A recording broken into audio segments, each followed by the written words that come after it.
Audio Jungle.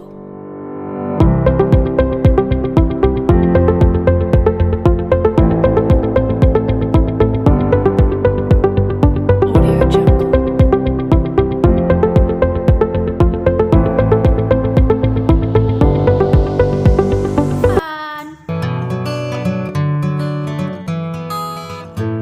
Halo, apa kabar semua? Semoga masih dalam keadaan sehat ya. Kali ini kita akan belajar materi di bab awal untuk mata pelajaran matematika peminatan, yaitu limit fungsi trigonometri. Waktu dulu kelas 10, kalian kan sudah dapat konsep tentang trigonometri kan? Iya, yang sinus kosinus tangen itu yang biasa kalian singkat dengan ini nih, sin cos tan. Kemudian waktu dulu kelas 11 juga sudah dapat konsep tentang limit kan? Iya, tapi limitnya limit fungsi aljabar. Nah, untuk kali ini nanti kita akan belajar tentang limit fungsi trigonometri. Seperti apakah? Yuk, stay tune ya. Terlebih dahulu saya akan tunjukkan perbedaan limit fungsi aljabar dan limit fungsi trigonometri. Untuk yang ini merupakan limit fungsi aljabar. Di mana letak aljabarnya? Di fungsinya. Ini merupakan fungsi aljabar. Yang sedangkan yang bagian sini ini merupakan limit fungsi trigonometri. Di manakah letak fungsi trigononya? Yang sebelah sini, yang ini.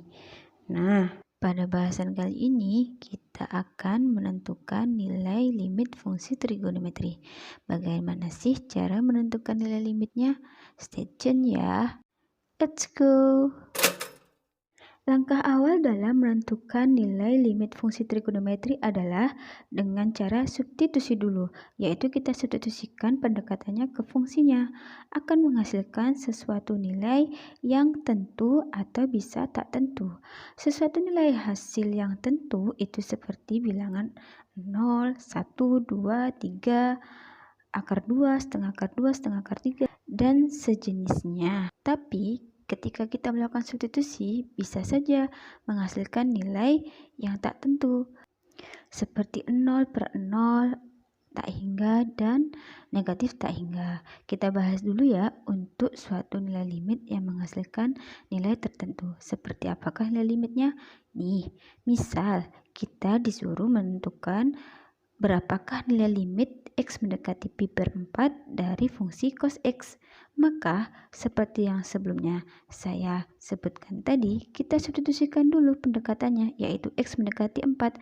Kita ganti setiap X di fungsinya dengan pi per 4. Maka kita ganti dengan cos X. Berarti kita ganti dengan cos pi per 4. Pi per 4 itu kan kalau kita buat dengan derajat itu kan sama dengan 45 derajat.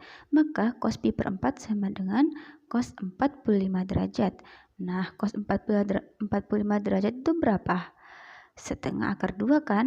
Nah, setengah akar 2 itu merupakan salah satu contoh bilangan hasil dari limit yang tentu. Nah, karena setengah akar 2 bilangan tentu, maka hasil limit X mendekati pi per 4 dari cos X ini ya langsung saja setengah akar 2. Seperti itu. Nah, tapi kalau sekarang kita menemukan suatu hasil yang tak tentu ketika kita mensubstitusikan nilai limitnya. Misal tadi hasil tak tentu kan 0 per 0, tak hingga atau negatif tak hingga. Maka harus ada langkah lain selain substitusi yang harus kita tempuh agar menemukan nilai limitnya. Karena kalau kita menemukan nilai limit 0 per 0,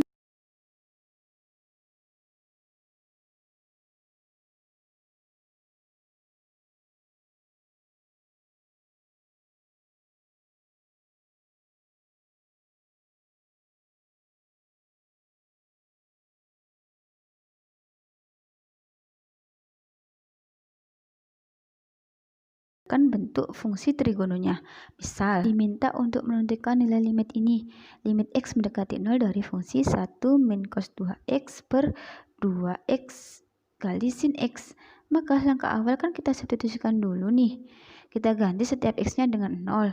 Berarti 1 min cos 2X jadinya 2 kali X itu kan 2 kali 0, 2 kali 0, 0. Cos 0 adalah 1, 1 dikurangi 1, 0. Itu yang bagian atas ya. Sekarang yang bagian bawah, 2x berarti 2 kali 0. Sin x berarti sin 0. Sin 0 adalah 0, berarti 0 kali 0. Yang atas nilainya 0, yang bawah nilainya 0. Maka hasil dari limit itu ketika kita substitusikan langsung menghasilkan hasil yang tak tentu, yaitu 0/0. Maka kita perlu menyederhanakan bentuk fungsinya. Yang bagian atas nih yang kita akan sederhanakan biar bisa menghasilkan hasil yang tak tentu, yaitu bukan 0/0 seperti itu. Atau dengan menggunakan konsep atau rumusan limit fungsi trigonometri. Misal nih, ada suatu soal kita disuruh menentukan nilai limit ini. X mendekati 0 dari fungsi sin x per x. Kita substitusikan dulu seperti awal tadi. Kita ganti setiap x-nya dengan pendekatannya. Karena x mendekati 0, berarti kita ganti setiap x dengan 0. Sin x berarti sin 0. Sin 0 adalah 0 per x. X-nya tadi 0, berarti hasilnya kan juga 0/0. Nah, ini salah satu contoh soal yang menghasilkan nilai tak tentu, yaitu 0/0 ketika kita substitusikan. Maka kita bisa menggunakan rumusan atau konsep limit fungsi trigonometri. Cuman pada sesi kali ini nanti kita lebih memperdalam dulu ya tentang bagaimana menentukan nilai limit fungsi trigonometri dengan cara substitusi dulu. Untuk cara penyederhanaan sama penggunaan konsep rumus limit fungsi trigonometri kita bahas di next video ya. Oke, kita langsung lanjut bagaimana sih menentukan nilai limit ketika kita langsung menggunakan substitusi. Ada beberapa contoh soal nih. Yuk kita bahas sama-sama yuk. Gimana sih soal-soalnya? Tapi sebelum kita bahas soal-soal yang seperti apa, ada yang perlu diketahui bagaimana sifat limit fungsi trigonometri. Sebagian besar di sini sama dengan limit fungsi aljabar.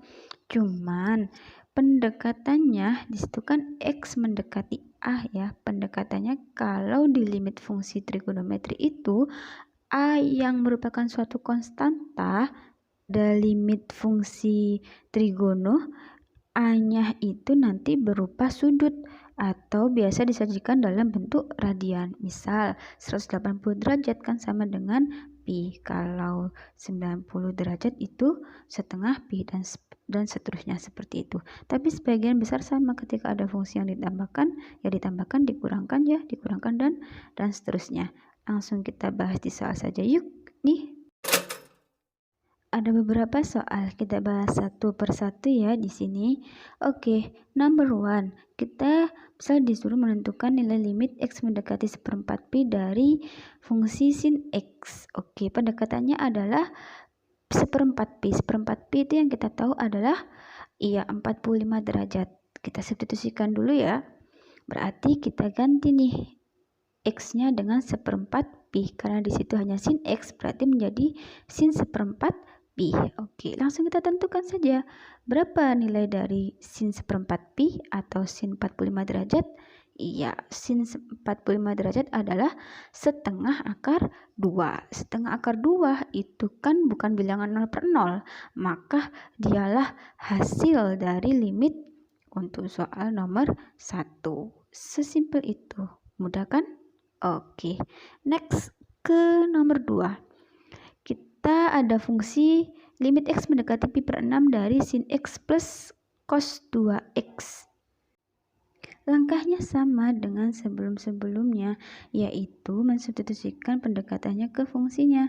Nah, ini termasuk salah satu contoh fungsi yang dijumlahkan. Kita ikuti saja ritme yang diberikan soal. Berarti setiap x-nya kita ganti dengan pi/6. Sin x berarti menjadi sin pi/6. Cos 2x berarti menjadi cos 2 dikalikan pi/6. Lalu kita hitung masing-masing hasilnya. Nilainya berapa? Untuk sin pi/6 itu kan sama dengan sin 30 derajat. Karena pi per 6 kan sama dengan 30 derajat, maka sin pi per 6 sama dengan sin 30 derajat. Sin 30 derajat itu adalah setengah. Sekarang kita menghitung nilai cos 2x. Untuk yang seperti ini, maka kita selesaikan dulu 2x-nya, karena 2x di sini merupakan satu sudut. Jadi 2 dikalikan pi per 6 itu adalah pi per 6 tadi kan 30 derajat, berarti 30 derajat dikalikan 2, 60 derajat. Maka cos 2 kali pi per 6 sama dengan cos 60 derajat. Cos 60 derajat adalah setengah juga ya. Jadi langsung kita jumlahkan, setengah ditambahkan setengah sama dengan 1. 1 itu merupakan bilangan yang tentu karena bukan 0 per 0. Jadi limit untuk soal nomor 2 langsung hasilnya adalah 1. Next ke nomor 3. Nomor 3 ini ada fungsi trigononya yang dibagi. Kita ikuti saja ritmenya. Langkah awal selalu substitusikan. Pendekatannya di sini ada pi per 3 ya. Maka setiap x kita ganti dengan pi per 3. 2 sin x menjadi 2 sin pi per 3. 3 cos x menjadi 3 cos pi per 3. Kita hitung masing-masing nilainya. Kalau seperti ini, kita hitung dulu hasil trigononya. 2 sin x, maka kita tentukan dulu sin x-nya berapa. Jadi kita tentukan dulu sin pi per 3-nya berapa. Pi per 3 itu kan 60 derajat ya, maka kita cari dulu nilai sin dari 60 derajat. Sin 60 derajat disini kan berarti setengah akar, kok setengah akar 2? Setengah akar 3 maksudnya. Jadi sin pi per 3 itu kan sama dengan sin 60. Sin 60 itu setengah akar 3 ya. 2 ya, baru nih setengah akar 2-nya kita kalikan dengan dengan 2 karena 2 di situ adalah pengalih seperti itu.